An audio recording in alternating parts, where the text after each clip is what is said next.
cuando estas dos personas, te estoy hablando ya casi 2 meses, 3 meses de que habían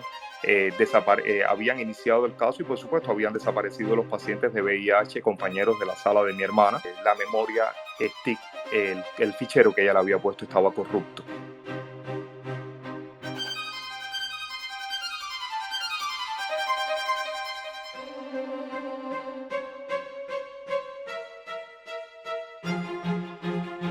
Nosotros ya se ve, aparte se puede encontrar en otros videos, en otras declaraciones tuyas, bueno, esto que hizo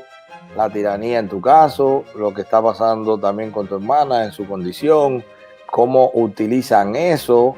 está bien documentado y hay muchísimas, bueno, la gente no duda eso, tú lo has explicado en varios lugares, pero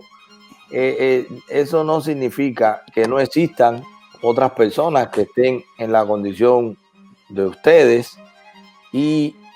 siempre la tiranía ha utilizado que los enfermos de VIH, que los enfermos de cáncer terminal, que tienen los mejores medicamentos, que se atienden en las mejores condiciones.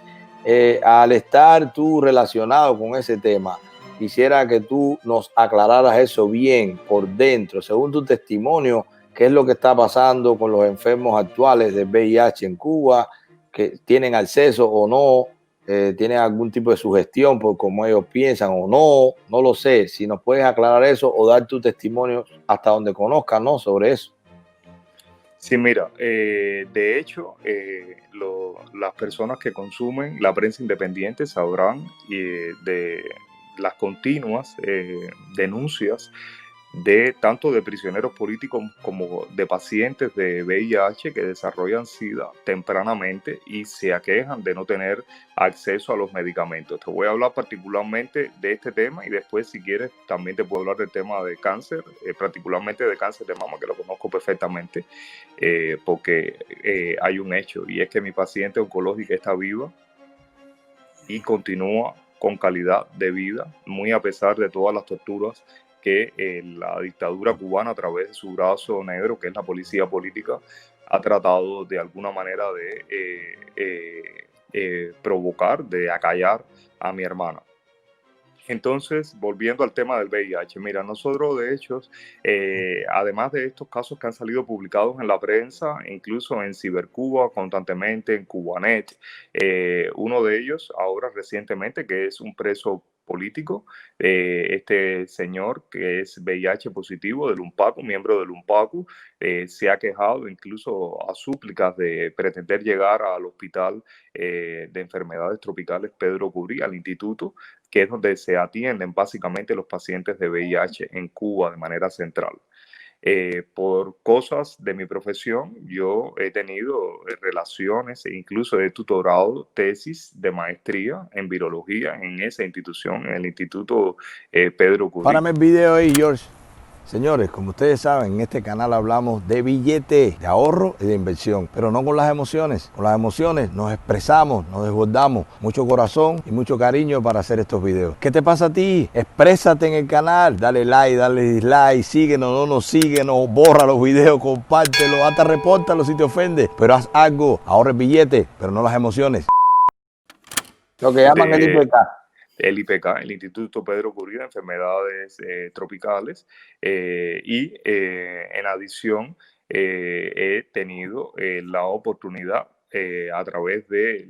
la quimioterapia y la inmunoterapia de mi hermana de poder conocer los pacientes de VIH que eran dirigidos hacia el oncológico, hacia la sala de quimioterapia ambulatoria, justamente a ponerse tratamientos contra los cánceres oportunistas que se desarrollan asociados a el virus del HIV. Particularmente en el Instituto Pedro Curí no existía ninguna sala con cámara de flujo adaptada a la preparación de los medicamentos anticancerígenos, de manera que estas personas eran dirigidas hacia los pacientes de VIH que desarrollaban SIDA, eran dirigidos hacia el oncológico, hacia la sala de quimioterapia ambulatoria para que allí recibieran los tratamientos oncológicos que se preparaban en la cámara. A mí aquello siempre me trajo una verdadera duda. ¿Por qué me trajo una verdadera duda? Porque yo inicié en esta sala de quimioterapia ambulatoria con mi hermana en el 2005 y durante muchos años todos los tratamientos oncológicos indebidamente se preparaban en la misma sala de quimioterapia. Es decir, en un salón que había, en un salón que había, era tan primitiva la quimioterapia en Cuba. Te estoy hablando del 2005, yo no te estoy hablando de la década de los 80, te estoy Oye, hablando en del el IPK, 2005. que es donde se trata eso. No, allí no había. Incluso en el oncológico, en la sala de quimioterapia ambulatoria, se preparaban los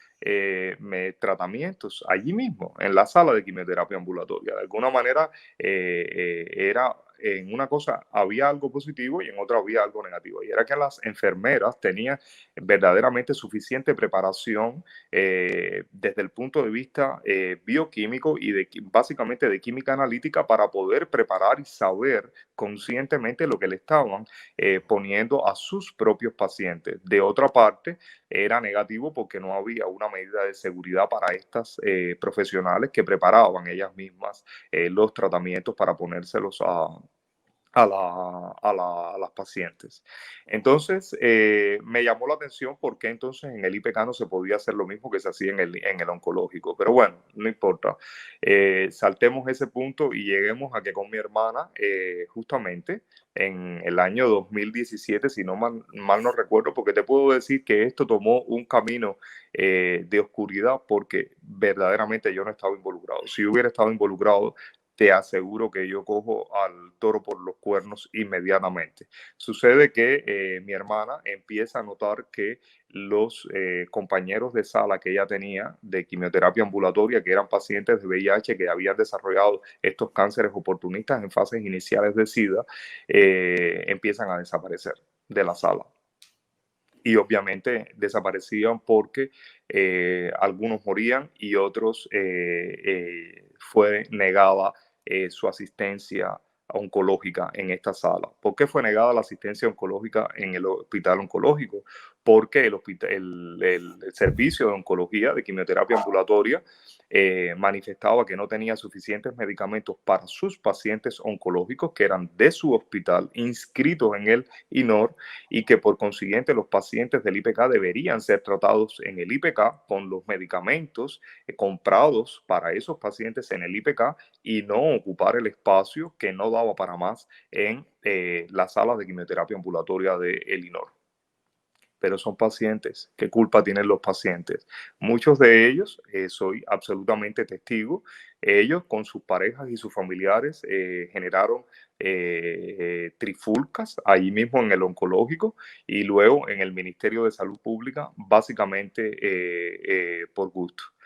Te cuento que esto fue una situación verdaderamente desagradable, para mí muy amarga, porque yo estaba trabajando en la finca y mi hermana y Oscar Casanella, amigo mío y bioquímico de profesión, expulsado del INOR, de este instituto, del Instituto Nacional de Oncología y Radiobiología, decidieron que yo me mantuviera al margen. Y desgraciadamente yo me mantuve al margen porque no podía hacer mucho, no tenía quien me cuidara la finca en ese momento y me dolía lo que estaba sucediendo, pero ellos prefirieron que fuera así. Por algo ellos decidieron que fuera así, desgraciadamente, por eso creo que salió que dijéramos la malicia superó el dolor de todos estos pacientes y fue que ambos le dieron el caso a la prensa independiente, particularmente a una señora que eh, se hace llamar Luz, creo que su nombre es Luz Vélez, que trabaja para 14 y medio. Esta señora logra entrevistar al jefe de quimioterapia ambulatoria,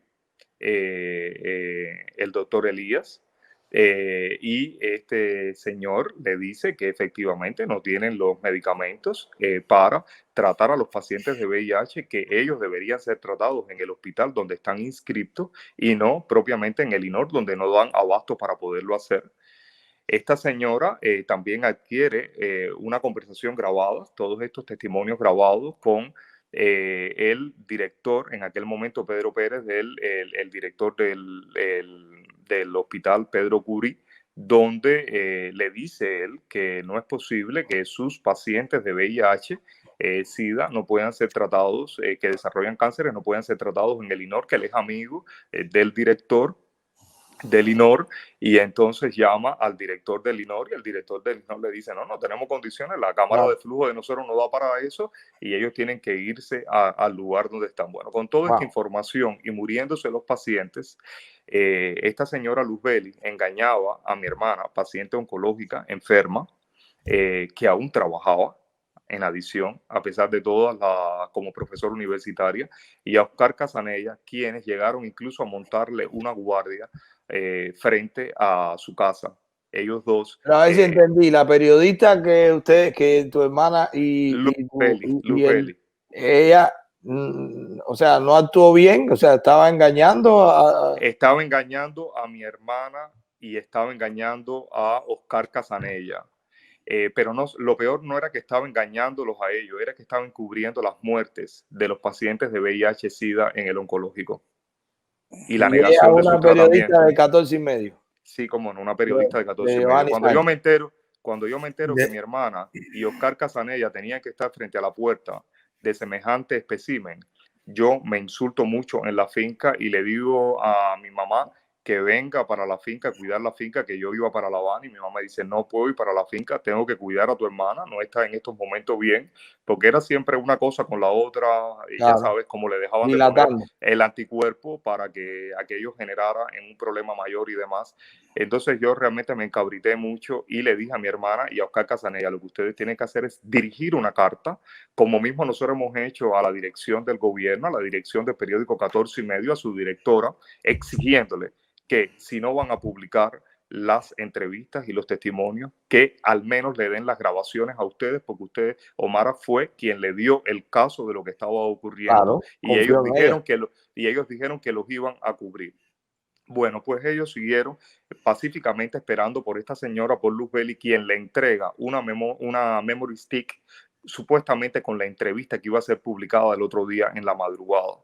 Cuando estas dos personas, te estoy hablando ya casi 2 meses, 3 meses de que habían iniciado el caso, y por supuesto habían desaparecido los pacientes de VIH, compañeros de la sala de mi hermana, la memoria stick, el fichero que ella le había puesto estaba corrupto. Es decir, era un fichero totalmente corrupto. Ellos no pudieron sacar de ahí ni un carácter. Era un fichero totalmente corrupto. ¿Y al final se publicó en 14 y medio? No se publicó en ningún lugar. Se perdieron los récords. Ellos son cómplices del crimen organizado que ocurrió con estos pacientes de VIH-Sida, y de los cuales son testigos presenciales Omar Isabel Ruiz Urquiola y Oscar Casanella Sanblanquier. ¿Y en tu opinión eso lo puede saber la dirección del periódico o no? Claro que lo tenían que saber todos ellos. Lo que pasa es que yo no te puedo dar fe de si lo sabía o no la directora del periódico. Desgraciadamente, ni mi hermana ni Oscar presentaron una carta dirigida a la directora. Pero lo que sí te puedo decir es que Luzbeli, ella es la máxima responsable de lo que ocurrió, de encubrir la noticia, de ser cómplice del crimen organizado, de la dictadura de... ¿En qué año fue esto, Ariel? Estamos hablando posterior al año donde yo hice mi primera huelga de hambre y de sed en el 2016 por medicamentos ante el oncológico. Creo que fue en el 2017, porque fue justamente antes de yo ir preso, que fue en el 2018. Estamos hablando del 2017. Bueno, pues nos toca a nosotros preguntarle al periódico 14 y medio si conoce esta situación o no. Y tengo que localizar a Giovanni. Y por supuesto a los testigos, a estos dos testigos, a Omar Isabel Ruiz Urquiola y a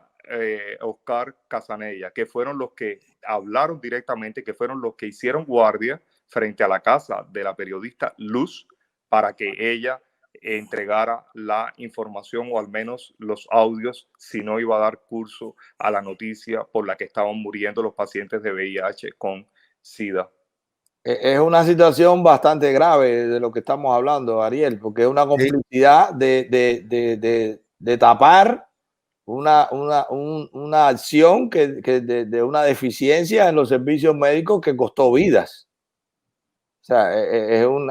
estamos hablando de un tema bastante grave de esta señora, de esta periodista que lo hizo. Y bueno, el medio en algún momento tendrá que responder sobre esto, porque tenemos el testimonio tuyo y si tú lo permites, pues vamos a contactar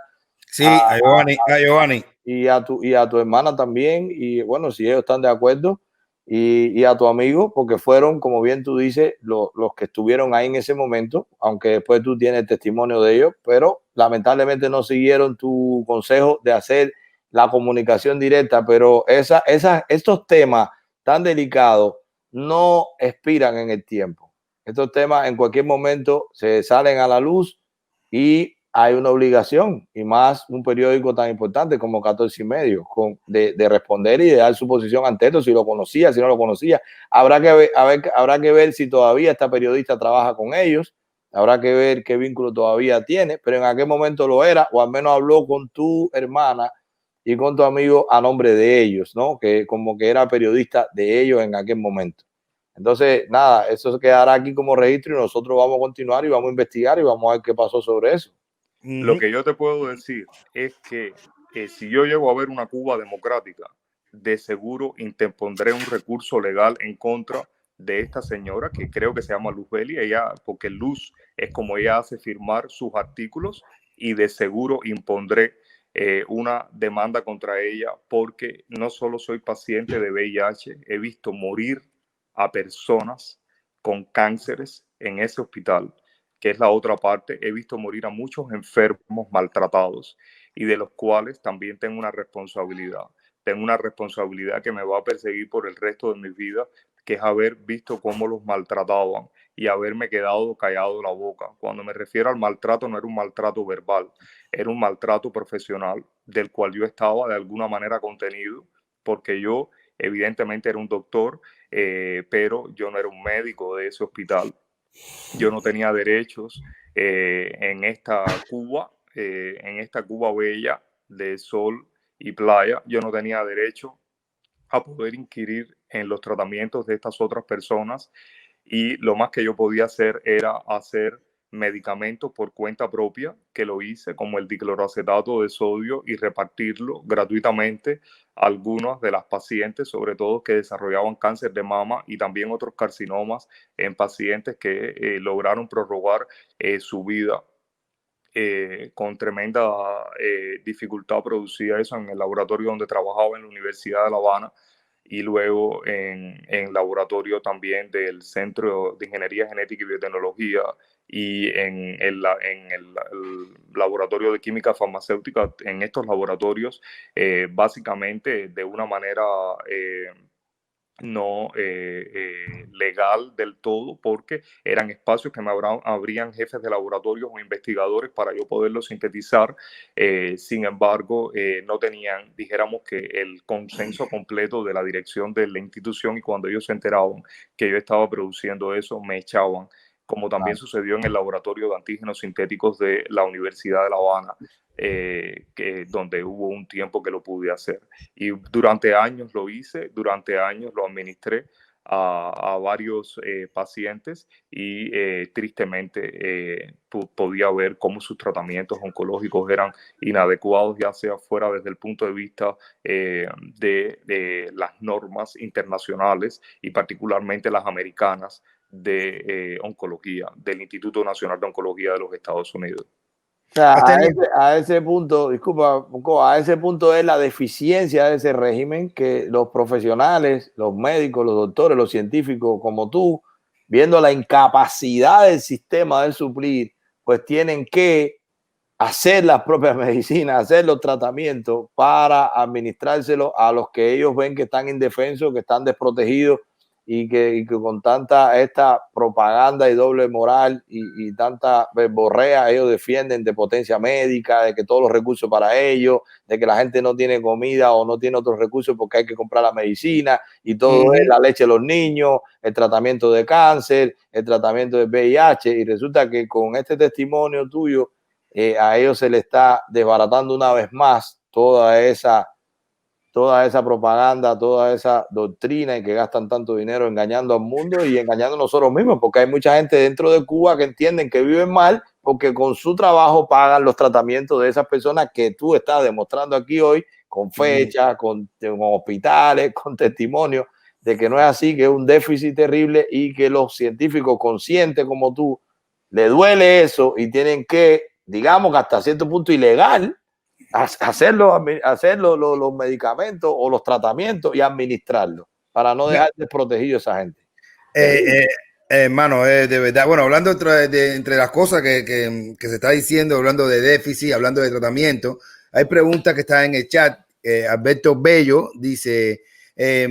Bonco, por favor, pregúntale si él está dispuesto a compartir con el mundo el tratamiento que él le ha dado a su hermana y que a muchas personas pudiera beneficiar con ese tratamiento.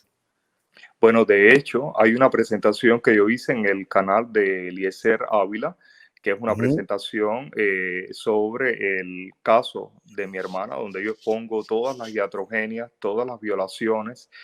a los derechos humanos como paciente, los métodos de tortura que usaron evidenciados en la fotografía, porque ella expresa en un órgano centinela que es la piel la metástasis del carcinoma ductal infiltrante bilateral HER2 positivo que ha padecido, y está bastante explícito. Ahí yo tengo,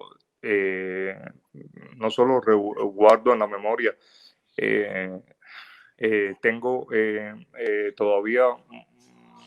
correos de mi comunicación con determinados investigadores, particularmente del team que descubrió el dicloracetato de sodio, en sus siglas en inglés DCA, que es una molécula extremadamente pequeña que ejerce un efecto, si bien en cáncer no hay nada que sea la panacea, a no ser que sea una extirpación quirúrgica a tiempo, inmediata, que casi nunca se logra, justamente por la propia dinámica biológica de los cánceres y los sistemas de diagnóstico normalmente ineficientes en general y muy en particular en países como en Cuba. Aunque tengo que reconocer que los métodos diagnósticos en el mundo han avanzado han avanzado mucho. Sin embargo, en Cuba, obviamente, la tecnología es absolutamente un desastre. Y por ese motivo mi hermana estuvo 5 años dando falsos negativos, 5 años para debutar con una enfermedad que a vista del 100% de todos los especialistas oncólogos de los institutos más reconocidos en Cuba, que fueron el Instituto Nacional de Oncología y Radiobiología, INOR, del CIMEC, del Departamento de Oncología y Radioterapia del CIMEC, al igual que del Hospital Hermanos Amejeira, daban por sentado que ella no iba a vivir más de 6 meses, que no iba a tener una sobrevida ni con mucho 9 meses, más de 6 meses era prácticamente improbable. Y eso fue en el 2005 y está viva, todavía está viva. Mira, cuando decías ahorita que lógicamente cuando seamos libres vas a interponer esta demanda o esta querella o como se llame con el sistema legal que tengamos, eso es la parte técnica y la parte legal, pero ahora existe estas denuncias públicas y nosotros sí hay mecanismos en que se le pregunte directamente, ya sea en sus redes sociales, ya sea por correo, ya sea por como sea, tener acceso a ella, a esta señora, y te aseguro que aparte de ti, de tu hermana y de tu amigo, pues nosotros vamos a preguntar también directamente para que se pronuncie qué es lo que pasó con eso, por qué no se publicó, por qué se ocultó, por qué se fue cómplice con esta situación y por qué también el dispositivo que te dan a ti o le dan a tu hermana de memoria resulta que no contenía nada de todo eso que en su momento se grabó porque ellos confiaron en esta periodista alternativa.